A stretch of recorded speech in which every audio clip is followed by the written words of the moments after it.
السلام علیکم حضرات، سبسکرائب کیجئے مفتی غلام رسول چینل کو اور اس بیل آئیکن کو دبائیے۔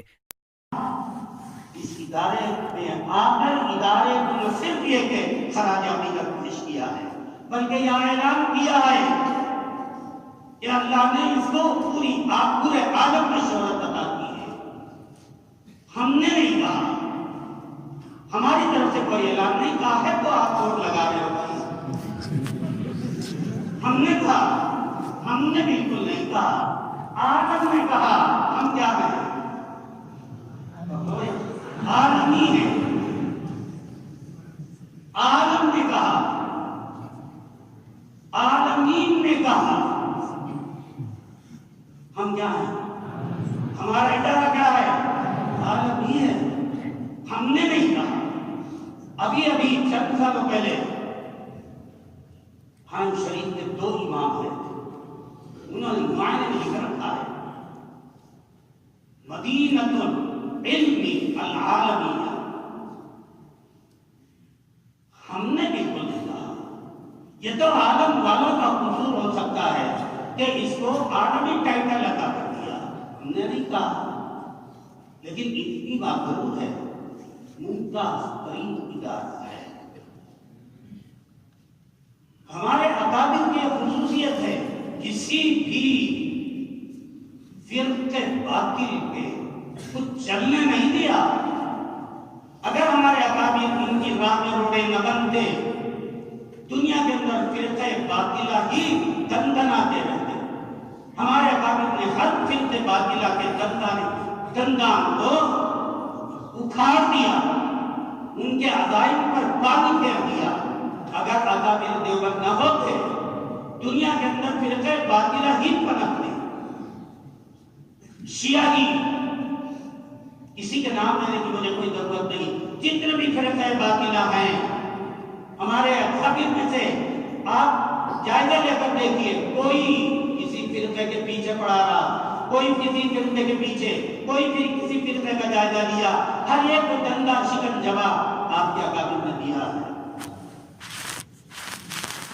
لوگوں کو شکایت ہے، رد مفتی، رد شیعیت، رد قادیانیت، رد غیرمسلمین۔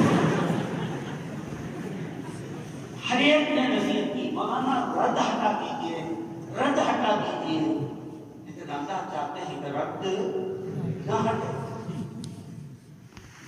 آپ یہ لگائیے المذاہب الاسلامیہ، یہ عنوان لگا دیجیے، اس میں ایک مذہب فلان، مذہب فلان فلان فلان، تحقیق نظرۃ علی المذاہب العالمیہ، ادھر عنوان لگائیے۔ رد موجودیت، رد قادیانیت، رد رضا خانیت، رد رد رد۔ آپ اندازہ لگائیے کیا ہمارے اکابر کو کوئی حکومت پیسہ دیتی تھی؟ اکابر کو عوام نے کہا تھا کہ بھئی آپ یہ کام کیجیے، ہم آپ کو گھر بار کی ضرورتوں کے انتظام کریں گے۔ یہ تو من جانب اللہ ہی اکابر کے اندر اللہ نے جذبہ پیدا کیا، یہ من جانب اللہ۔ کسی اور ادارے کے سلسلے میں آپ یہ بات نہیں دیکھ سکتے۔ کسی بھی علاقے میں جا کر دیکھیے گا، صحیح دین پر عمل کرنے کا جذبہ ان کے اندر پایا جاتا ہے۔ دین محمدی کے خلاف 1 انچ بھی قدم آگے بڑھانے کے لیے دنیا تیار نہیں ہے۔ ان سے پوچھئے، یہ سرمایہ، یہ خزانہ، یہ جذبہ، یہ شوق، وہ کہتے ہیں علماء دیوبند سے ملا ہے۔ ہم رسالے وفود پر وفود ہمارے روانہ کیے جا رہے ہیں، عالم عرب میں اور عالم یورپ میں، امریکہ اور برطانیہ کے علاقے میں ہمارے وفود ٹہل رہے ہیں۔ نہیں، جو بھی ہے وہاں بیٹھ کر ہمارے اکابر کو دعوت دیتا ہے کوئی ہانگ کانگ میں رہتا ہے، کوئی آسٹریلیا میں رہتا ہے، کوئی کسی ملک میں رہتا ہے، یہ اللہ اسے رکھتے اسے پہنچ سکتے ہیں۔ اس لیے کبھی کبھی سختی سے بات آپ سے ہو جاتی ہے، لیکن اور اللہ نے لوگوں کے دلوں میں ڈال کر بنوایا ہے، اغیار کے دل میں ڈال کر بنوایا ہے۔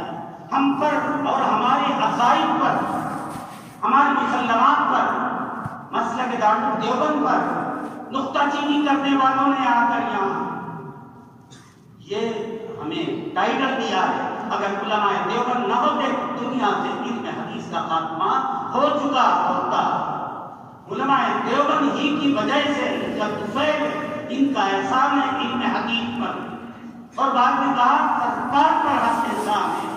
سرکار کی شریعت کو جس طریقے سے انہوں نے اس کی حفاظت کا سامان کیا ہے، کسی اور طبقے کا علماء نے کام انجام نہیں دیا ہے۔ انہوں نے خراج عقیدت پیش کیا جو ہمارے مسلک پر اعتراض کرتے تھے۔ ہمارا کچھ نہ کچھ ایسے ہیں، ابن تیمیہ، ابن قیم کا نام تھا، قربانیاں، ان کے اخلاص الہیت نے نوجوان کو مجبور کیا۔ اگر دین کی حفاظت کا سرمایہ کہیں ہو سکتا ہے صحیح دین کی، لہذا آپ لوگوں کا اگر غلط فہمی ہو تو دور کر دیجئے، اگر کسی صاحب کو غلط فہمی ہو انہیں مطلع کر دیجئے۔ عالم نے ادارے کو بنایا ہے، عالمی بنایا ہے، اور یہاں کے باشندوں نے اسے عالمی نہیں بنایا ہے۔ اس اہمیت کے پیش نظر آپ کو اپنے اندر